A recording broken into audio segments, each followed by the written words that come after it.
The old American diner, built on the side of a busy city highway, was still bathed in lights, as always.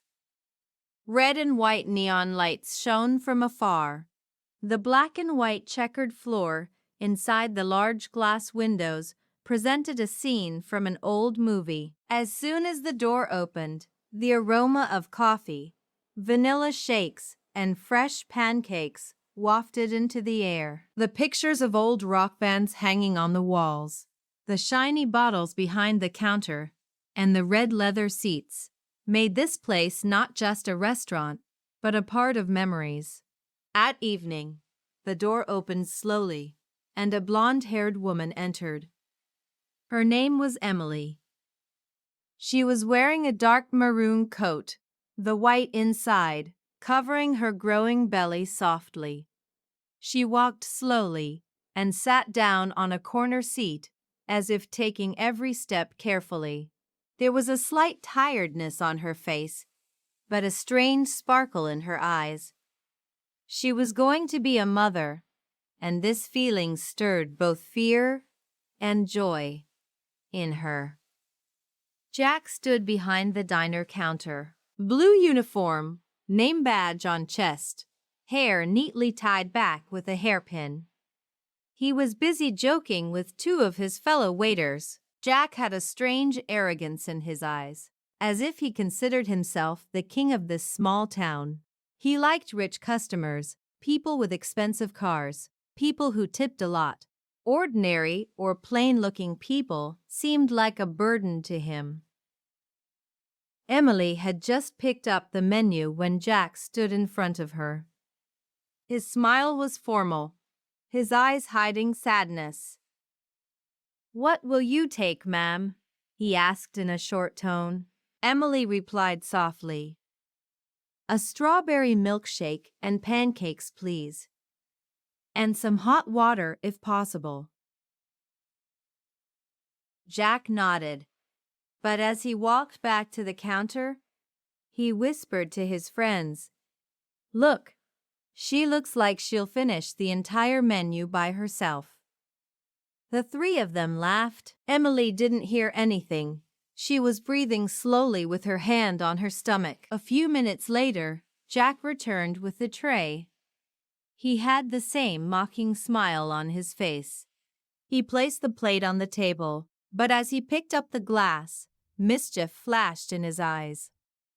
His friends standing at the counter were watching him. Jack suddenly tipped the glass over, and the cold water poured straight over Emily's head and shoulders. Emily stood up in shock.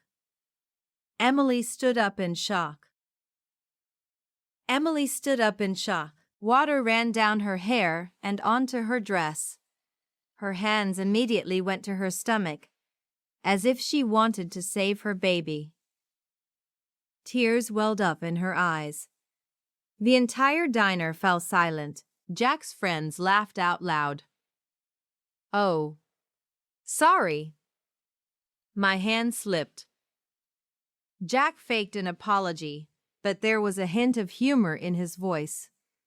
Emily's lips were trembling. "You know I'm pregnant," she barely said. Jack shrugged. "So? It's just water." There was no acid. At that moment, the door to the diner swung open. Outside, a row of motorcycles was parked in the parking lot. A few burly men in black leather jackets and red bandanas entered. There was seriousness on their faces, a hardness in their eyes. The sound of their boots, echoing on the floor, changed the entire atmosphere. Behind them all was a tall, broad-shouldered man. His hair was light blonde, and his beard was trimmed. His eyes went straight to Emily and stopped. In an instant, the color of his face changed. He moved quickly forward. "Emily." There was concern in her voice. Emily raised her head. Tears were streaming down her face. "Michael," was all she could say. Michael immediately took off his jacket and placed it over her shoulders. His hands were gently wiping the water from Emily's face. Then he slowly bent down and placed his hand on her stomach. "Is the baby okay?" There was immense concern in his voice. Emily nodded, but there was fear in her eyes.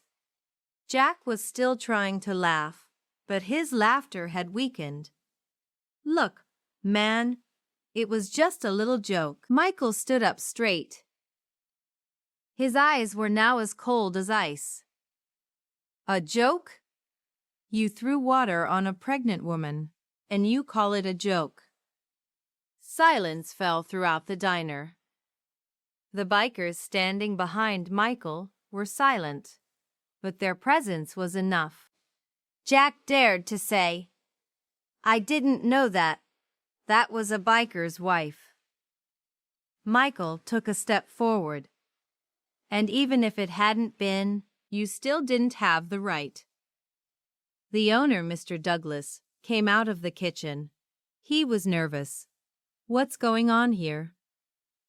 A customer told the whole story. Mr. Douglas looked at Jack sternly. "Is that true?" Jack remained silent. His friends were also staring. Michael took a deep breath. "I didn't come here to fight. I wanted to bring my wife to dinner. She's been home for days. I wanted to see her happy. And you guys made her cry." Emily grabbed Michael's hand. "Let go. We should go." But Michael's eyes were pained. "No. Today someone will learn what respect is." Mr. Douglas immediately said, "Jack, you are suspended immediately. You will not work here until I make a decision." Jack's face turned white. "Sir, please." But the matter was over. Michael supported Emily and started to lead her out. He stopped when he reached the door. He turned back and looked at Jack. "You're lucky my wife stopped me. But remember, next time you make fun of a weak person, think about whether they're stronger than you." They went outside. The sound of motorcycles echoed in the air, and then silence fell. But the story didn't end there. A few days later, the whole city was talking about the incident. Someone had posted a video of the inside of the diner on social media. Jack's prank had become an embarrassment to the whole city. People were commenting, expressing anger.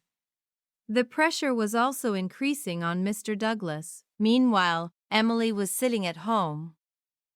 Michael was by her side, but her face still bore the bitterness of Flo that day. "I don't want you to get into any trouble," she said softly. Michael kissed her forehead. "You are my world. I can't see you cry." Suddenly there was a knock on the door. When Michael opened the door, Jack was standing in front of him. He had a small bouquet in his hand, and his eyes didn't have the pride they had before. "I came to apologize," he said in a low voice. Emily came to the door. Jack's eyes were downcast. "I didn't know that one moment of foolishness would change my life. I lost my job. People are calling me names, but most of all, I'm ashamed of what I did." Silence fell. Michael looked at Jack carefully. There was no longer arrogance on his face, only regret. Emily said softly, "If you're really ashamed, then promise never to look down on anyone in the future, based on their condition, clothing, or weakness." Tears welled up in Jack's eyes. "I promise." Michael took a deep breath. Life gives second chances, but not everyone. Don't waste it. Jack nodded and slowly walked back. Months passed. On a bright winter morning, Emily gave birth to a healthy son. In the hospital room, Michael had tears of joy in his eyes. As he held the little boy in his arms, it was as if the world had stopped. That same afternoon, the door opened. A familiar face came in. Jack, neatly dressed, holding a toy in his hand. "I heard a son was born. Congratulations." Emily smiled and showed the child. There was tenderness in Jack's eyes. "I've started a new job at a community shelter. I help people there. Maybe that's how I can reduce the burden of my mistake." Michael stepped forward and held her hand. "That's real strength, admitting your mistakes and changing yourself." The hospital room was quiet. The snow was falling slowly outside. Life had opened a new chapter, and that day everyone learned that respect is not gained from position, power, or fear. Respect is given from the heart, and he who understands the heart is truly strong.